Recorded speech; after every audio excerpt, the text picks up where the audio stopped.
An iron-tipped spear hurtling across the room at a loyal servant is more than a momentary lapse in judgment. It is the evidence of a promise that had no foundation. Just days prior, King Saul had sworn a solemn oath to protect David. Now he is trying to pin him to the wall. This sequence in 1 Samuel 19 maps the volatile intersection of unrepentant human psychology and the layers of intervention required to counter it. The crisis begins with Saul's growing paranoia. He no longer sees David as his most successful commander, but as a threat to be neutralized, issuing a direct decree to his son and his servants to have David killed. Saul's son, Jonathan, attempts to disrupt this descent.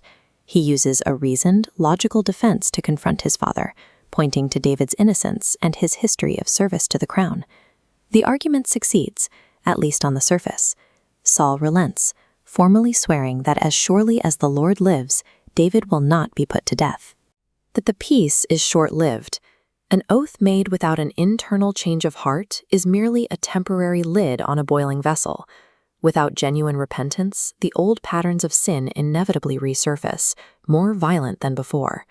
When underlying corruption is unaddressed, internal pressure builds against superficial vows. A promise cannot hold if the spirit remains unchanged. Eventually, that pressure shatters the barrier. Saul's jealousy returns with enough force to send David fleeing into the night, escaping another spear. The king doubles down, sending a team of assassins to David's home with orders to wait for morning light to strike. As the physical threat escalates, the mode of protection changes. God utilizes Saul's own daughter, Michal, to subvert the king's orders from within his own family. Michal orchestrates a midnight escape, lowering David out a window and down the side of the house to slip past the waiting guards. Where Jonathan used reasoned logic to appeal to the king's mind, Michal uses urgent physical defiance to secure David's safety. These interventions show God leveraging the diverse skills, love, and courage of those around us to form a shield that adapts to the level of the threat. David eventually reaches the prophet Samuel, having exhausted his options for domestic or political escape. Saul refuses to stop. He sends 3 successive waves of messengers to Samuel's location to seize David by force. Each time, the Spirit of God overwhelms the messengers. Their violent intent is completely neutralized, as they are forced to prophesy alongside the prophets, unable to fulfill their orders. When Saul finally arrives to finish the job himself, the override becomes total. The king is stripped of his royal composure, falling to the ground in a prophetic state for an entire day and night. This is the ultimate reach of divine shielding. When human maliciousness pushes past all ordinary boundaries, God can directly override human agency to disarm the pursuer.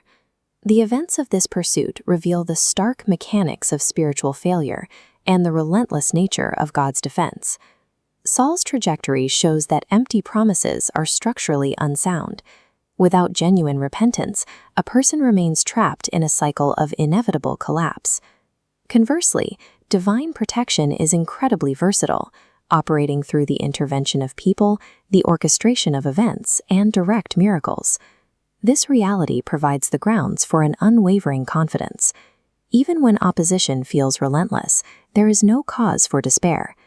The path forward requires a posture of sincere repentance and an absolute trust in a protection that is never limited by the circumstances we face.